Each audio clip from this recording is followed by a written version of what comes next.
Good morning po sa inyong lahat sa Pilipinas, sa mga kapatiran sa lahat ng dako, sa apat na lugar. Ngayon ay nandito po tayo sa Corinthians chapter 14, unang Korinto chapter 14 at kailangan natin nito ang tulong ng banal na Espiritu ng Diyos upang ipaunawa sa atin ang kahulugan nito at kung ano ang nais niyang ipaabot sa atin. So kaya tayo po ay manalangin at hilingin natin sa Diyos ang patnubay at kaunawaan ng mga salitang ito upang atin po itong mga maisabuhay. So let's pray, hallelujah. O dakilang aming Diyos, makapangyarihan sa lahat, nakatunghay sa amin sa oras na to. Alam niyo po at nababasa ang aming puso at isipan, O God, kami ay patuloy, Lord, nananalig na ikaw ang aming Ama na patuloy nagtuturo sa amin, nagbibigay ng kaunawaan.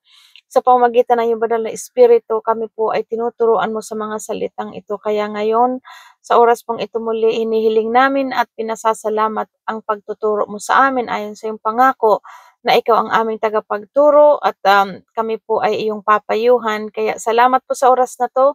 Idinudulog namin sa iyong aming mga sarili at pinasasalamatan namin ang iyong banal na Espiritu sa pagkilo sa aming buhay at ang dalangin namin sa iyo ay sa ngalan po ng Panginoong Hesukristo. Amen. So chapter 14, ito'y sabi dito tungkol pa rin sa mga kaloob ng Espiritu Santo. Kasi kung makita po natin chapter 12, chapter 13, yan ay mga patungkol sa kaloob at kumbaga mga giftings na pinaunawa sa atin doon isang katawan ni Kristo, bilang katawan ni Kristo, iba-iba nga lang bahagi at may kaloob, kanya-kanyang kaloob. Amen? So ito po sa chapter 14, sabi dito, tungkol pa rin sa mga kaloob ng Espiritu. Pakamithiin ninyo ang pag-ibig, which is yun yung pinakamahalaga doon, di ba? Yung pag-ibig ang mananatili, tatlo ang mananatili, pananampalataya, pag-asa at pag-ibig, subalit mas higit ang pag-ibig dahil ito po pinaunawa sa atin sa chapter 13 na magagawa ng tao ang mga bagay na walang pag-ibig. Pero kapag may bunga ng pag-ibig, yun po ang tunay na pagtanggap ng mga kaloob at sa pamamaraang ng gano'n na may pag-ibig, yan po ang perfect na paggamit ng kaloob ng mula sa Diyos sa pamamagitan ng pag-ibig, yung may pag-ibig ka habang ginagawa mo or yung mga giftings mo ay iyong ginagawa, So, ayan. So, verse 1, sabi dito, yan na nga, pakamithiin ninyo ang pag-ibig, hangarin ninyo ang mga kaloob na espiritual, lalong-lalo na ang makapagsalita ng mensahe mula sa Diyos. Message. Ano ba yung mensahe ng Diyos? Ito pong salita ng Diyos ay mensahe mula sa Diyos. Ang nagsasalita sa iba't ibang wika ay sa Diyos nakikipag-usap at hindi sa tao. So napakalino po ito, yung mga tinutukoy ditong mga speaking tongues, ang pakikipag-usap nito direkta sa Diyos. Ano po, sabi dito, malinaw ang nagsasalita sa iba't ibang wika, sa Diyos nakikipag-usap at hindi sa tao. So yung para palakasin ang kanyang espiritu, nagpipray, kumbaga worship sa God, yung speaking tongues na itong kumbaga supernatural na yun ay pagpananalangin or pagpupuri sa Diyos. Kaya ang tongues, speaking of tongues, papunta po yun sa Diyos. Sabi diyan, nakikipag-usap siya sa Diyos at hindi sa tao sapagkat walang nakakaunawa sa kanya, ngunit nagsasalita siya sa mga wika sa tulong ng Espiritu Santo. Sa kabilang dako, ang nagsasalita ng mensahe mula sa Diyos, katulad na lang ng mga prophesy, nagpa-prophecy, itong mga katulad nitong salitang ito, sabi diyan, sa kabilang dako, ang nagsasalita ng mensahe mula sa Diyos ay nagsasalita sa mga tao upang patibayin ang kanilang pananampalataya at palakasin ang kanilang loob at sila'y aliwin. Ito po yung word of God. This is the message of God. So malinaw, ang speaking in tongues ay ang Diyos patungo sa Diyos. Ibig sabihin, nakikipag-usap siya sa Diyos. At ito namang mensahe, ito'y para sa tao. Ano po? Sa tao para palakasin ang mga pananampalataya ng tao. Sabi diyan, ano? At sabi po dito, ang sa verse 4, ang sariling pananampalataya ang pinapatibay ng nagsasalita sa iba't ibang wika, ngunit ang iglesia ang pinapatibay ng nagsasalita sa mensahe mula sa Diyos. So, unawain po natin ito. Ang speaking in tongues na nakikita natin, ito ay pampalakas ng kanyang sariling spiritual. Kaya nga, ito ay nakikipag-usap sa Diyos. Pero ang mensahe, nakikipag-usap ito sa tao para palakasin ang pananampalataya o patibayin ang kanilang pananampalataya at palakasin ang kanilang loob. That's the message of the Lord. Yan po ang sabi dito. Ito ang mensahe na galing sa Diyos. Nais ko sana kayong lahat ay makapagsalita ng iba't ibang wika, ngunit mas gusto ko kayong makapagsalita ng mensahe mula sa Diyos. So, ibig sabihin po dito si Pablo, gusto niya daw sanang makapagsalita na ang lahat ng iba't ibang wika, pero yun nga is sa pampalakas sa personal. Kaya lang mas sabi ni Pablo dito, mas higit na mas mahalaga na makapagsalita kayo ng mensahe na mula sa Diyos kasi ito'y para sa tao. Kasi kung titingnan po natin dito, yung nabasa natin sa unahan ng mga chapter, na ang isa lang ang tinutumbok dito ni Pablo, maganda na pinapalakas mo ang iyong sariling spiritual. Kasi habang ikaw ay nagsasalita ng speaking in tongues, yun ay pakikipag-usap mo sa Diyos. Pero ganun pa man, bilang pagtitipon sa iglesia, ang kasi dito yung pagtitipon sa loob ng kongregasyon, mas mahalaga na ikaw ay makapagsalita ng mensahe ng Diyos na makapagpalakas ito sa mga mananampalataya. Ibig sabihin, bilang kumbaga yung concern kasi dito ni Pablo, yung sa ikalalakas ng marami. Kasi malinaw po na talagang pinapakita dito yung pagpapahalaga sa kapwa, katulad ng pinaunawa sa atin sa chapter 12, so chapter 13, na kung papaano gamitin ang kaloob na may pag-ibig. Iba't ibang kaloob pero dapat gawin nyo na may pag-ibig. So yun ang pinapakita dito ni Pablo na mas mahalaga ang makinabang, ang mga nakikinig. Although hindi naman masama na ikaw ay mag-worship sa Lord, hindi masama na palakasin mo ang pananampalataya sa Diyos sa pamamagitan ng speaking in tongues. Kaya nga lang, sa panahon na nagtitipon sa iglesia, mas mahalaga na ang tao ay makarinig ng mensahe na nagmumula sa Diyos. Naintindihan po natin. Kaya ito ang sabi ni Pablo dito, nais ko sanang kayong lahat ay makapagsalita ng iba't ibang wika, ngunit mas gusto kong kayo'y makapagsalita ng mensahe mula sa Diyos. Higit na mahalaga ang nagsasalita ng mensahe mula sa Diyos kaysa nagsasalita sa iba't ibang wika, maliban na lamang kung may magpapaliwanag ng kanyang sinasabi upang mapagpatibay ang iglesia. So, ibig sabihin, kasi malinaw po ang speaking in tongues, walang nakakaunawa doon, maliban na lang yung tao ay meron ding giftings na magpaliwanag upang magamit doon para magpalakas ng iglesia. Kaya mga kapatid, kung pumunta man ako riyan at magsalita sa inyo ng iba't ibang wika, ano ang mapapakinabang ninyo sa akin? Wala. Makikinabang lamang kayo kung tuturuan ko kayo ng mga pahayag ng Diyos, ng kaalaman mula sa Kanya, ng mga mensahe mula sa Diyos, at ng mga aral. So, pinapaunawa ni Pablo ito na, kasi nga po, ito nga po ang naintindihan natin, kasi noong hindi pa natin ito nasusuyod talaga ang Biblia, maraming na ganun, speak in tongues, speak in tongues, speak in tongues, na iyon ay personal mo po yun na pagpapalakas sa spiritual. Katulad ng sabi nito, dahil ang nagsasalita ng ibang wika, yung gift of tongues na tinatawag, walang nakakaunawa noon kundi ang Diyos, Espiritu yun eh. So, ibig sabihin, habang nag-speak in tongues siya, doon sa Diyos nakikipag-usap. Malinaw po yun. Ang nagsasalita sa ibang wika ay sa Diyos nakikipag-usap at hindi sa tao. At ang concern po dito ni Pablo, hindi naman masama na palakasin ng individual na mananampalataya ang kanyang spiritual. Pero sa oras ng pagtitipon, mas mahalaga kay Pablo na ang bawat sinasabi ay nauunawaan ng tao yung mensaheng mula sa Diyos, na iyang pinapaunaw din ni Pablo na maintindihan ng tao ang mensahe, dahil baka yun ay mag-convict sa tao na sila'y makapagsisi ng kasalanan. Kasi kung speaking in tongues, hindi naman naintindihan ng taong naandoon. Anong sabi dito ni Pablo? Baka akalain kayo yung mga nababaliw. Kaya kung makikita po natin dito na talagang kung hindi tayo nagsuod ng Biblia, hindi natin naunawaan na ang speaking in tongues ay personal itong pakikipag-usap sa Diyos ng individual.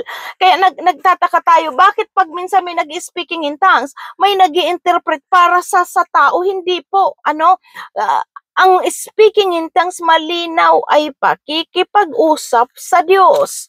At ang mensahe naman ito ay pakikipag-usap ng Diyos para sa tao. So malinaw po, ang mensahe ay para sa tao, at ito ang gusto ni Pablo na higit sanang kumbaga higit na mas pahalagahan. Although mahalaga nga yung pagpapalakas ng spiritual, pero mas mahalaga ito po na sa pinapaunawa niya na ang lahat ay makinabang ng ibig sabihin dito, makaunawa. Sabi diyan, makikinabang lamang kayo kung tuturuan ko kayo ng mga pahayag ng Diyos, ng kaalaman mula sa Kanya, ng mensahe sa Diyos at ng mga aral. Ayan kasi marami po na talagang hindi baga naintindihan ang ang speaking in tongues. Kaya minsan magulat tayo, minsan sa loob ng kongregasyon puro nag-speaking tongues na hindi na naintindihan na pwede mong gawin yun sa personal mo, sa loob ng kwarto, sa personal, sa private. Kasi it's you are talking alone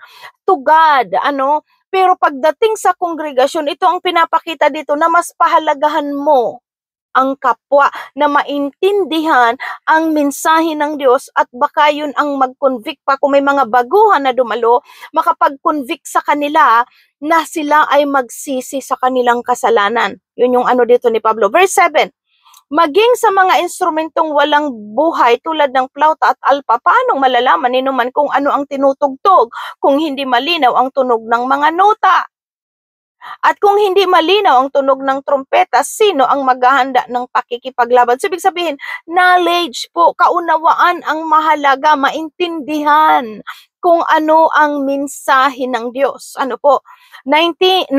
Gayon din naman, paanong malalaman ninuman ang ibig ninyong sabihin kung magsasalita kayo sa pamamagitan ng wikang hindi naman nila nauunawaan? Kaya nga po, ang speaking tongues is personal. Hindi pwedeng gamitin po yan na sa kongregasyon dahil hindi naman naiintindihan ng mga tao kung ano ang iyong sinasalita, dahil ang pakikipag-usap nga nito in between ng individual at ng Diyos, yung tao at ng Diyos, kasi para palakasin ang kanyang spiritual. Kaya hindi ito maintindihan ng kongregasyon, magsalita ka ng salita, hindi naintindihan, hindi pakikinabangan ng nakikinig. Sabi po dyan, not unless, sabi na may mag-interpret nito. At sabi dito, verse 9, gayon din naman, paanong malalaman ninyong ang ibig ninyong sabihin kung magsasalita kayo sa pamamagitan ng wikang hindi naman nila nauunawaan, para kayong nakikipag-usap sa hangin. Maraming iba't ibang wika sa daigdig at bawat isa'y may kahulugan, ngunit kung hindi ako marunong ng wikang ginagamit ng aking kausap, hindi kami magkakaintindihan. Malinaw po Yamang naghahangad kayo ng mga kaloob ng Espiritu, sikapin ninyong sumagana kayo sa mga kaloob na makapagpapatibay sa iglesia. So ito po yung ni Pablo, yamang tumanggap daw tayo ng iba't ibang kaloob, sikapin natin na ang giftings na yun ay magamit o sumagana sa mga kaloob na makakapagpatibay sa iglesia. Ibig sabihin, sa church, sa kongregasyon, yun yung pinakamahalaga, na ang bawat isa naiintindihan ang mensahe ng Diyos at yun ang magpakapagpatibay sa iglesia. Although sabi ko nga, hindi naman masama ang sinasabing speaking in tongues dahil ang tao na yun ay nakikipag-usap sa Diyos, personal. Pero pagdating sa kongregasyon, gumamit tayo ng salitang nauunawaan ng mga nakikinig, lalo pa kung may mga baguhan. Yan po kasi kung nag-speak in tongues ka, hindi nga naiintindihan ng mga baguhan, akala nababaliw ka. 'Di ba? So malinaw po, mas higit natin sikapin na sumagana. Sabi dito, higit yamang naghahangad kayo ng mga kaloob ng Espiritu, sikapin ninyong subangana kayo sa mga kaloob na makapagpapatibay ng iglesia. Yung concern ni Pablo dito po ay ang kongregasyon, ang lahat ay maging matatag sa mga pananampalataya. Hindi lang yung sarili mo lang ang iyong unahin. Malinaw po na talagang pinapakita kasi dito as a one body, pahalagahan natin ang bawat parte ng ating katawan na tinukoy doon sa chapter 12. Sunod po ay ang tungkol, dahil dito kailangang manalangin ang nagsasalita ng iba't ibang wika na bigyan din siya ng kaloob na makapagpaliwanag nito. Kailangan may paliwanag yung kung anong sinasabi mo. Kung nananalangin ako sa wikang iyan, nananalangin nga ang aking espiritu, ngunit hindi nakikinabang ang aking pag-iisip, ano ang dapat kong gawin? Mananalangin ako sa pamagitan ng aking espiritu, ngunit gagamitin ko rin ang aking pag-iisip sa aking panalangin. So malino po kasi kapag nagpe-pray tayo, 'di ba? Kumbaga gamit din ang isip natin. Nag-iisip ka anong sasabihin mo sa Lord, paano. Ang speaking in tongues kasi hindi mo nga yun naiintindihan eh. It's the super kumbaga sa supernatural na hindi mo yun naiintindihan. Yan yung may mga taong may mga gifts, mga kanya-kanyang kaloob.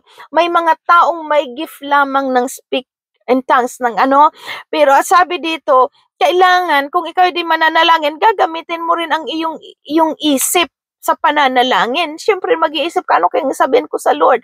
Anong i-request ko sa Lord? Yan po ang pinapaunawa dito.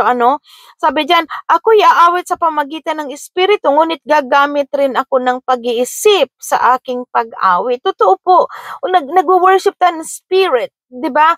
Pero sa ating pag-iisip, iniisip din natin ano bang lyrics ng iyong kinakanta? Anong kahulugan noon?